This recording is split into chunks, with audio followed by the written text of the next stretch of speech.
hasil penghitungan suara sementara dari KPU, Pak. Banyak pertentangan dari tim sebelah yang mengatakan bahwa tidak valid. Itu gimana, Pak? Kemarin saya bilang bukan pemilunya yang bermasalah, tapi ekspektasi masing-masing paslon yang terlalu tinggi, sehingga ketika realitanya tidak sesuai dengan ekspektasinya, ya kemudian muncul istilah curang, muncul istilah tidak valid dan lain sebagainya. Padahal kalau kemudian ada problem, saya yakin tidak 100% sempurna, itu saya nggak yakin juga, tapi bahwa ada kekurangan itu masih di batas-batas yang bisa dimaklumi. Sehingga kalau kita ngomong kekurangan, masing-masing paslon juga banyak kan. Contoh sebelum pemilu umpamanya malam pencoblosan ditangkap di luar negeri, anggota KPU yang membawa uang sampai 400 juta kemudian membawa gambar paslon, termasuk di Wonosobo yang mengkondisikan untuk memilih paslon itu banyak, dan selama ini dari 02 ya biasa-biasa saja nanggepi. Tapi kenapa kemudian selalu saja yang menjadi fokus perhatian yang dianggap curang macam-macam pasal 02? Padahal justru yang tersebar di media itu banyak di pasal-pasal. Kenapa kita tidak memberikan komentar? Ya dalam rangka menjaga suasana terhadap teman. Kalau memang ada hal-hal yang dicurigai atau ada dianggap yang melanggar, ya silakan salurkan melalui mekanisme yang berlaku. Bukan berarti kemudian mengatakan ini pemilunya tidak salah, perlu digugat lah, kayak kemarin ini Pak Jokowi harus dimaksudkan, kemudian Pak Prabowo diskualifikasi. Ya semuanya ada ranah hukumnya, ada rule-nya, ya harus sesuai dengan rule-nya saja. Kalau kemudian KPU tidak dianggap tidak sempurna, ya mana ada lembaga yang sempurna. Kalau ada kayak kemarin umpamanya di Lampung yang kemudian ada ribut gara-gara salah input suara 30 atau berapa menjadi 3 juta. Nah itu kan sudah masuk, kemudian salah sama KPU direvisi, menganggapnya mereka dikurangi suara 3 juta padahal salah input, datanya ada, itu bisa dibesarkan. Selalu saja seperti itu. Makanya kita nanggapnya biasa-biasa saja, karena memang dari dulu kalau kalah itu mesti ngomong curang. Tapi terkait viralnya Gus yang orang lain bukan saya, kayak Pak Nusron umpamanya. Tapi memang dari awal saya dikasih tugas sama Pak Prabowo itu untuk fokus di 2 provinsi. Jadi Jawa Tengah dan Jawa Timur. Karena waktu awal saya kan begini, kalau kilas balik sejarah gitu, banyak tokoh-tokoh yang hari ini baru muncul ketika melihat Pak Prabowo punya potensi kemenangan besar. Sementara saya sudah sekian lama. Artinya kalau saya selalu mengatakan belum ada ru'yatul hilal, bulannya belum nampak, saya sudah isbat untuk mendukung Mas Prabowo. Saya ingat betul waktu itu bagaimana kemudian surveinya Mas Ganjar jauh di atasnya Mas Prabowo. Waktu itu Mas Ganjar sudah di angka 40, Pak Prabowo di angka 20. Ketika saya membantu di Jawa Tengah, posisi Mas Ganjar itu masih di angka 70%. Kemenangan Mas Ganjar di Jawa Tengah, Mas Prabowo hanya sekitar 15%. Dan ini bisa kita lihat, waktu itu awal Mas Prabowo bilang sama saya, Gus fokus ke Jawa Tengah ya, sama Jawa Timur ya, maka saya lakukan. Kebetulan saya di Jawa Tengah dibantu sama Mas Diko Bupati Kendal, kemudian di Jawa Timur saya bekerjasama dengan Bu Khofifah. Dan alhamdulillah kalau kemudian itu dianggap kita yang ngobrak-ngabrik kandang banteng, itu kan penilaian orang. Karena saya nggak butuh itu, yang penting Mas Prabowo menang. Tapi dengan ramainya Gus Miftah mengobrak-abrik kandang banteng, muncul isu bahwa Gus Miftah akan masuk dalam struktur pemerintahan Pak Saya Prabowo. dari awal bilang sama Mas Prabowo, Mas, saya itu nggak penting saya jadi apa. Awal mula dulu sempat berbicara soal Kementerian Agama, saya bilang saya nggak tertarik jadi menteri. Saya hanya tertarik bagaimana kemudian memastikan program-program Pak Prabowo bisa dilaksanakan dengan baik, sehingga orang akan mempunyai kenangan yang sangat bagus tentang kepemimpinan Pak Prabowo. Nah, tugas saya yang dari awal mendukung Pak Prabowo ini, hari ini nggak usah rebutan jabatan, karena saya meyakini jabatan itu atau posisi itu akan mendekat atau bahkan akan diberikan kepada orang yang lain. Maka kalau Nabi mengatakan idza wusidal amru ila ghairi ahli faqtadilisa, ketika satu urusan dipasrahkan kepada mereka yang bukan ahlinya, maka tunggulah saat kehancuran. Saya nggak mau kemudian membebani Pak Prabowo, saya harus mendapatkan ini, mendapatkan itu. Maka dari awal saya nggak saya perjanjian Gus kalau nanti Pak Prabowo menang saya harus jadi ini jadi itu, enggak sama sekali. Justru hari ini saya tertarik bagaimana ke depan mengawal pemerintahan Pak Prabowo sehingga janji-janji kampanyenya seperti hilirisasi, makan gratis, kemudian food estate, susu dan sebagainya itu bisa berjalan dengan baik. Tugas kita ngawasi gitu. Kalau toh kemudian pada akhirnya saya mendapatkan posisi tertentu, jelas itu bukan permintaan saya. Dari awal saya bilang enggak lah gitu. Saya masih harus ngurusi lokalisasi di Indonesia yang masih banyak belum dapat solusi. Saya masih banyak harus ngurusi teman-teman preman yang kemarin karena saya dengan Bang Hercules bagaimana teman-teman preman se-Indonesia ini bisa ngaji. Sehingga kalau kemudian saya menjadi menteri umpamanya, kok saya melihatnya justru membatasi langkah dan gerak saya. Kan nggak pantas masuk menteri agama berusuhan di lokalisasi, kan nggak pantas. Tapi di Tempo udah ada Muslim. Kalau itu di mana-mana, di mana-mana. Tapi siap nggak Gus kalau misalnya gitu? Saya nggak mau berandai-andai, saya nggak mau kalau kata orang Jawa itu menggigi mongso, mendahului takdir, mendahului kehendak. Pak Prabowo aja masih bekerja sebagai menhan. Saya kemarin di Bali sama Mas Gibran juga nggak ngomong apapun. Yang penting ini bagaimana kemudian di realcon hasilnya sesuai dengan quick count. Kemudian setelah itu kalau ada persoalan segera diselesaikan. Ya itu bagi saya lebih dari cukup. Ada cerita juga bahwa Gus Miftah sebagai peran sangat penting dalam pencawapresan Mas Gibran. Bisa diceritain nggak sih Gus? Jadi waktu itu saya termasuk orang pertama yang menghendaki Mas Gibran untuk bisa menjadi cawapresnya Mas Prabowo. Cuman persoalannya waktu itu keluarga Pak Jokowi, baik Pak Jokowi maupun Bu Iriana dan keluarga besar Solo itu tidak mau kalau Mas Gibran jadi cawapres. Sehingga ketika ulang tahun di pondok, Mas Prabowo bilang sama saya, kalau Gus siapa? Karena waktu itu yang di-endorse sama Pak Jokowi, salah satunya adalah Mas Erick Thohir. Sementara analisanya Mas Erick itu agak lemah di Jawa Timur. Sementara kita membutuhkan kemenangan di Jawa Timur. Sehingga kalau dipaksakan khawatir di Jawa Timur kita kalah. Saya bilang sama Mas Prabowo, Mas Gibran, Mas, lah sama Gus. Tapi saya sudah minta 4 kali kepada Pak Jokowi menghadap supaya Mas Gibran dikasih, nggak dikasih. Ini menunjukkan bahwa nggak ada ambisi keluarga Jokowi dan Bu Iriana untuk menjadikan Mas Gibran sebagai cawapres. Kemudian beliau bilang, bisa nggak Gus minta menghadap Pak Jokowi supaya merelakan Mas Gibran untuk diajak menjadi pendamping Mas Prabowo. Oke Mas, saya akan usahakan. Sehingga waktu itu Pak Jokowi pulang kunjungan kerja dari Cina kalau nggak salah, saya menghadap di Istana Bogor.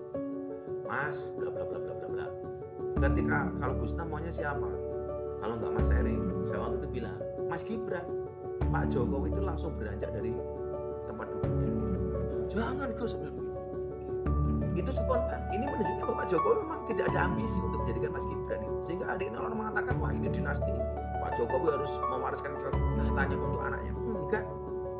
Sambil ngomong ngalor ngidul, kemudian Pak Jokowi bilang, Mas Prabowo udah minta sama saya 4 kali Gus. Tapi saya nggak setuju. Apalagi proses MK seperti itu, saya nggak mau kemudian intervensi MK. Kalau ibu gimana Pak Prabowo minta ketemu Bu Iriana, saya juga tidak kasih izin. Sekali lagi ini saya sampaikan apa? Bahwa keluarga Pak Jokowi tidak ada ambisi untuk menjadikan Mas Gibran sebagai cawapres. Sehingga apa yang saya sampaikan ini benar-benar bahwa keinginan untuk mencawapreskan Mas Gibran itu dari masyarakat. Ya orang-orang kayak saya ini.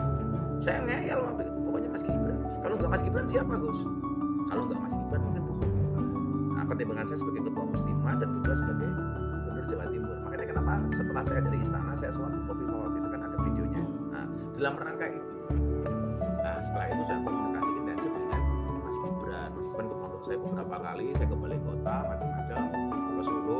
Dan Mas Gibran, ampun Gus, masih banyak yang lain dan sebagainya. Sampai keluar putusan MK itu, Mas Gibran masih ketemu saya. Enggak Gus, Bapak tidak mengizinkan. Bapak tidak mengizinkan. Nah, Mas Prabowo terus komunikasi dan alhamdulillah akhirnya ketemu di temu. Mas Gibran akhirnya mau. Itu pun mau, itu sehari sebelum dideklarasikan. Sebelumnya nggak mau. Ini menunjukkan bahwa nggak ada ambisi baik dari Pak Jokowi maupun dari Mas Gibran. Kira-kira. Kalau kemudian sejak kapan Gus minta pengen menggabungkan Mas Prabowo dengan Mas Gibran? Saya sejak bulan puasa. Jadi waktu itu belum ada nama Gibran, belum ada. Makanya saya dulu punya pantun tuh Gibran ketika ada jadi Balai Kota Solo saya bilang beli gorengan dapatnya ramen. Ada Mas Gibran calon wakil presiden. Wah itu udah jauhan. Alasannya apa sih Gus? Pernah ada mungkin bisikan atau gimana nggak sih Gus? Saya ketika haji atau terutama ketika haji, saya di depan Ka'bah itu WA Mas Gibran, Mas pulang haji saya ketemu ya. Kenapa Gus? Kok saya punya firasat yang mendampingi Mas Prabowo itu Mas Gibran? Mas Gibran itu belum ada. Waktu itu Mas Nusron Wahid hari ini yang orang sangat berpengaruh di TKN itu sebagai sekretaris, itu belum. Beliau baru, bro, besok pulang haji ketemu Mas Prabowo ya, saya mau gabung feel saya. Ada Habib di Jakarta yang feel-nya ini kuat, yang beliau menyampaikan ke saya bahwa besok presidennya jadi itu Mas Prabowo. Itu Mas Nusron saja belum, makanya kan kemudian Mas Nusron baru bergabung saat itu jauh sebelum pencapresan itu ditetapkan dengan membawa alumni PMI waktu itu di Kertanegara. Itu jauh sebelum udah ngomong sama saya di muka. Awakmu sapa Gus? Saya bilang Mas Gibran.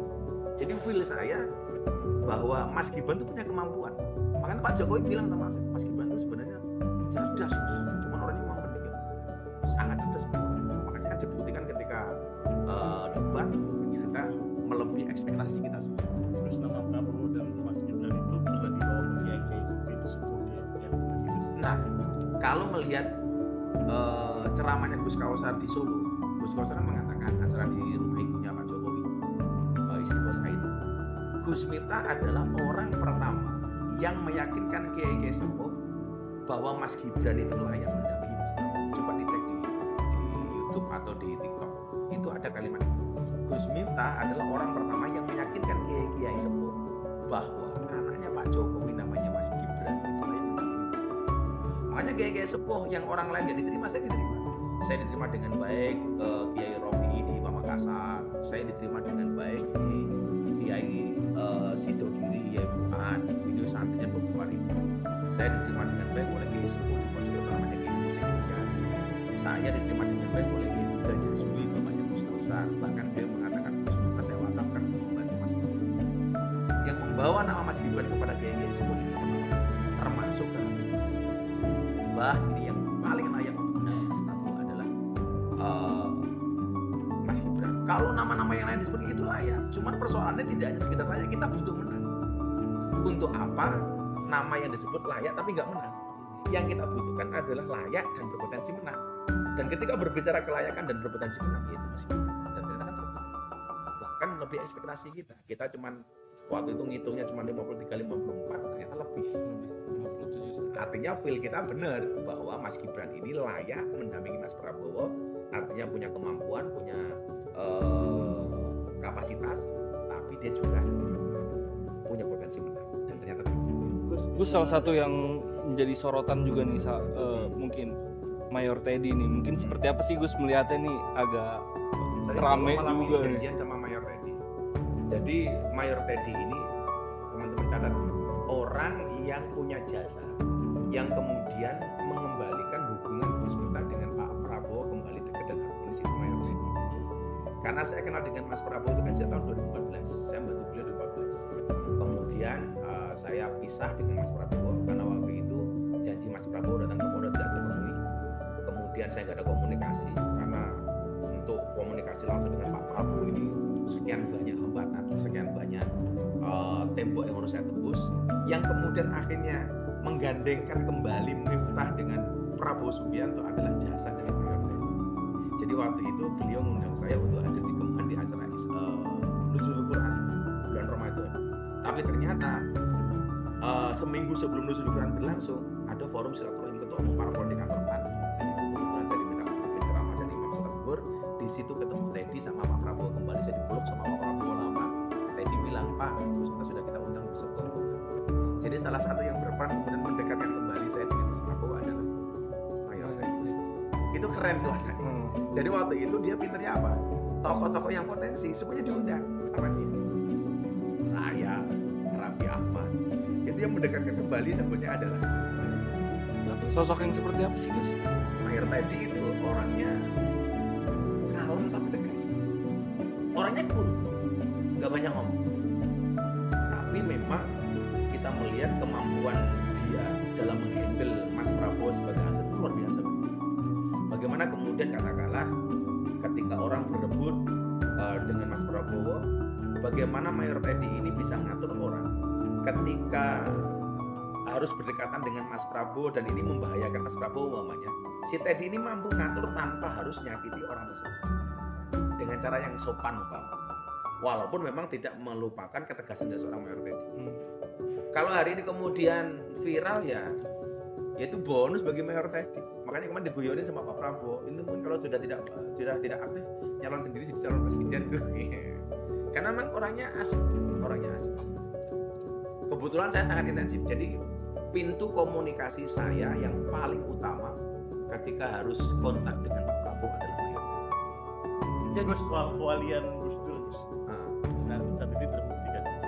Makanya kan dari awal saya bilang salah satu alasan saya mendukung Prabowo karena Gus Dur mengatakan Prabowo orang paling ikhlas, kemudian Gus Dur mengatakan Prabowo akan jadi presiden di usia tua, walaupun itu ditolak sama anaknya sendiri, sama Mbak Yeni umpamanya yang mengatakan keluarga tidak pernah mendengar kalimat itu. Tapi saya banyak kiai-kiai yang kemudian menyampaikan itu dan saya percaya. Makanya kemudian tugas kita sebagai santri adalah menjaga marwahnya Gus Dur, bahwa yang disampaikan Gus Dur itu benar. Sehingga kalau ini benar, gak ada yang meragukan kewalian Gus Dur. Dan ternyata benar. Sehingga saya menghormati pihak keluarga yang kemarin karena faktor pemilu, faktor kampanye, faktor politik yang mengatakan Gus Dur tidak pernah mengatakan itu atau tidak pernah mendengar kalimat itu. Tapi saya meyakini kalimat itu ada dari Gus Dur. Karena kiai-kiai yang selama ini dekat dengan Gus Dur banyak yang mengatakan itu. Tapi saat ini masyarakat jangan sampai raguan oleh keluarga. Artinya hari ini dengan betul dengan jumenengnya Mas Prabowo sebagai presiden tinggal nunggu waktu ini berarti apa yang disampaikan Gus Dur itu semuanya benar. Artinya kita tidak boleh meragukan kewalian seorang Gus Dur, itu bagi saya lebih penting. Tapi setelah ini Ahok tuh. Apanya? Gus Dur udah pernah ngomong Ahok bakal jadi presiden. Bukan bakal jadi presiden. Kalau kan waktu itu konteksnya adalah boleh nggak orang Cina jadi gubernur? Jadi presiden aja boleh. Tapi bukan mengatakan Ahok akan jadi presiden, itu beda kan? Oh bukan. Bukan. Kalimatnya adalah boleh nggak Ahok jadi orang Cina jadi gubernur? Boleh. Jadi presiden juga boleh. Bukan besok akan jadi, boleh. Terus balik lagi nih